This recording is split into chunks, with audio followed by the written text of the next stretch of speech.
Everyone, welcome back to simple pharma basics. This is Aarti. Friends, जब से मैंने GPAT पे वीडियोस डालना स्टार्ट किए हैं, मुझे कुछ कमेंट्स मिले हैं एंड कुछ पर्सनल मैसेजेस आए हैं लाइक मैम कि जैसे कि मैं बता रही हूँ बहुत से वीडियोस में कि आपको कोचिंग लगानी चाहिए, कोचिंग आपके लिए बहुत बेनिफिशियल है।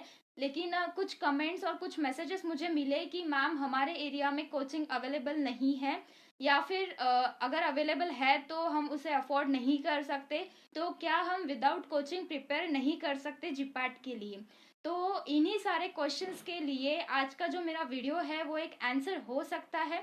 तो आज के जो हमारे गेस्ट है वो है मिस्टर अमृत सिंह, जो बिलोंग करते हैं दिल्ली से, और उनकी पढ़ाई हुई है, उनका बीफार्म हुआ है उत्तराखंड से, और उन्होंने सेल्फ प्रिपेयर किया है जीपैट के लिए, और उन्हें 205 उनका स्कोर रहा है जीपैट में एंड 459 उनका रैंक रहा है। So let's welcome mister Amrit Singh from Uttarakhand.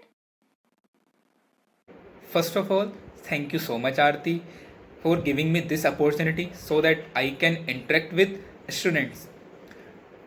मेरा नाम अमृत है। मैं आपको बताने वाला हूं कि आप खुद से जीपैट की प्रिपरेशन कैसे कर सकते हैं। ऐसे स्टूडेंट जो जीपैट की कोचिंग को अफोर्ड नहीं कर सकते due to the financial reason, या फिर जीपैट की कोचिंग उनसे दूर है। ज़्यादातर ऐसा होता है क्योंकि कॉलेज के आसपास कोचिंग अवेलेबल नहीं होती। मेजर सिटीज़ में तो अवेलेबल है बट बाकी जगह पर अवेलेबल नहीं है। जैसे कि मैंने अपनी B pharm HNB Garhwal university Uttarakhand से कर रहा हूँ, तो यहाँ पे कोचिंग की फैसिलिटी अवेलेबल नहीं थी, तो मैंने खुद से ही प्रिपेयर करके जीपैट क्रैक किया है इस साल 2020 में। फर्स्ट ऑफ ऑल, आप कुछ चीज़ों का ध्यान रखेंगे, कुछ पॉइंट्स का ध्यान रखेंगे तो आपका जीपैट इजीली क्रैक हो जाएगा।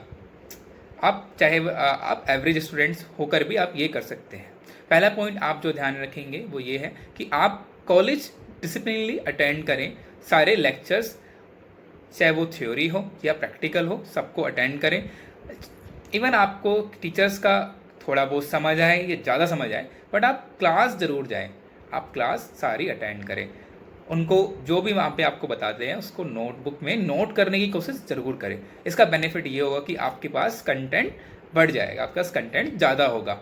फिर आपको सेकंड चीज़ क्या करनी है कि आप जब भी कॉलेज से आएँ, कॉलेज से आने के बाद आपको जो भी टॉपिक्स आपको कॉलेज में कराए गए हैं वो आपको रेफरेंस बुक से आके पढ़ने हैं, चाहे इवन वो प्रैक्टिकल के टॉपिक्स भी हो, क्योंकि वहाँ पे भी थ्योरी का इंट्रोडक्शन तो होता ही है, काम तो आते ही हैं वो भी। तो आपको छोड़ना नहीं है किसी भी चीज़ को, आपको कम रिसोर्सेज में ज़्यादा आउटपुट देना है। ये ज़्यादा ज़रूरी है कि आप कम चीज़ों में ज़्यादा एफिशिएंटली पढ़ पाएँ, ये ज़रूरी ज़्यादा है। तो जब आपने घर पे आके रेफरेंस बुक से पढ़ लिया और जो जो चीज़ें वहाँ पे कुछ छूट गई हैं उनको अपनी नोटबुक में आके नोट कर ले, ये ज़्यादा बेटर होगा।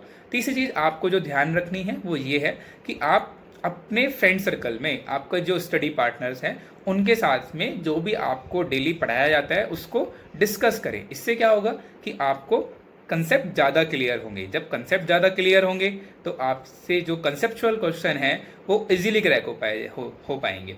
जब हम किसी से डिस्कस करते हैं तो हम खुद भी जो बोलते हैं वो हमारे कानों को भी सुनाई देता है, तो इवनली डिस्कस से ज़्यादा थोड़ा समझ आता है, ये बेनिफिट होता है। फिर फोर्थ चीज़ आपको जो ध्यान रखनी है वो ये है कि जो भी टॉपिक्स आपको कॉलेज में पढ़ाए गए उसके आपको आके ऑब्जेक्टिव्स क्वेश्चन करने हैं, MCQ करने हैं। ये इसके लिए आपको कोई भी टॉपिक, फॉर एग्जांपल आपको एंटीबायोटिक्स में सल्फोनामाइड कराया गया, इवन चाहे वो मेडिसिनल केमिस्ट्री में हो या फिर कोलॉजी में हो, आप घर पे आके रेफरेंस बुक से देखेंगे, अपने फ्रेंड के साथ में डिस्कस करेंगे। जो भी आपको समझ नहीं आता, इवन आप उसको लर्न करने की कोशिश करें। जब आप डिस्कस करेंगे तो चीज़ें आपको याद रखनी शुरू हो जाएंगी, जो आपको पॉइंट्स है वो एक इमेज क्रिएट हो जाएगी माइंड में। तो हाँ, तो आपको सल्फोनामाइड्स के आके घर पे आके क्वेश्चन करने हैं ज़रूर, जितने भी आपसे हो पाए। हम 10 तो किसी भी टॉपिक के ट्राई करें, ज़रूर मिलेंगे आपको। यूट्यूब पे अवेलेबल है, टॉपिक वाइज भी अवेलेबल है, इवन बुक्स भी आपको अवेलेबल है। पियर्सन में कुछ टॉपिक्स के अवेलेबल है, ज़्यादातर वहाँ पे सेग्रीगेट नहीं किया गया। आपको सेग्रीगेट थोड़ा मुश्किल है, ये हमारी फार्मेसी में थोड़ा सा अभी नहीं हो पाया है कि सेग्रीगेट्स मतलब कि क्लासीफाई तरीके से आपको क्वेश्चंस के ऑब्जेक्टिव नहीं मिल पाते। तो कोई नहीं, फिर भी आप ट्राई करें, कुछ ना कुछ तो ज़रूर मिलेगा। फिर आपको जो फिफ्थ पॉइंट आपको जो ध्यान रखना है, ज़्यादा से ज़्यादा सिलेबस कवर अप करने की कोशिश करें। 80% तो आप जो भी आपके सब्जेक्ट्स है आपके सेमेस्टर में, उनका 80% सिलेबस तो कवर अप करने की कोशिश ज़रूर करें। और ये देखो तभी हो पाएगा जब आप डेली क्लासेस जाएंगे, तभी ये हो पाएगा। आप घर पे रहेंगे तो नहीं हो पाएगा। और हमने सुना जो भी आप सेमेस्टर में पढ़ेंगे, जो भी टॉपिक्स आप सेमेस्टर में कवर अप करने वाले हैं, जो भी आपके सेमेस्टर में इंपॉर्टेंट है, इंटरनल्स में इंपॉर्टेंट है, वही सब आपके जीपैट के लिए भी इंपॉर्टेंट है, वही टॉपिक्स। इवन आप अगर अभी सेकेंड ईयर थर्ड ईयर में हैं तो आप ऐसा करें, एक बार जीपैट के प्रीवियस ईयर 2-3 सालों के जो पेपर है उनको आप उठाकर देखें और मैच करें, क्या मैंने जो सेमेस्टर के लिए टॉपिक्स पढ़े क्या वही रिपीट होते हैं? ऑब्वियसली वही रिपीट होते हैं। हमने सुना है ना, इम्पोर्टेंट आर ऑलवेज इम्पोर्टेंट। वो वही क्वेश्चन जीपैट के लिए भी वर्थ रखते हैं। तो ये आपको सिलेबस ज़्यादा कवर अप कर रहा है, ज़्यादा खोज पोछ होने की ज़रूरत नहीं है, ज़्यादा इसमें कोई ज़्यादा परेशान होने की ज़रूरत नहीं है। आप कंटिन्यूसली पढ़े, डेली पढ़े, कि फिर एक्यूरेसी पे ध्यान देना है।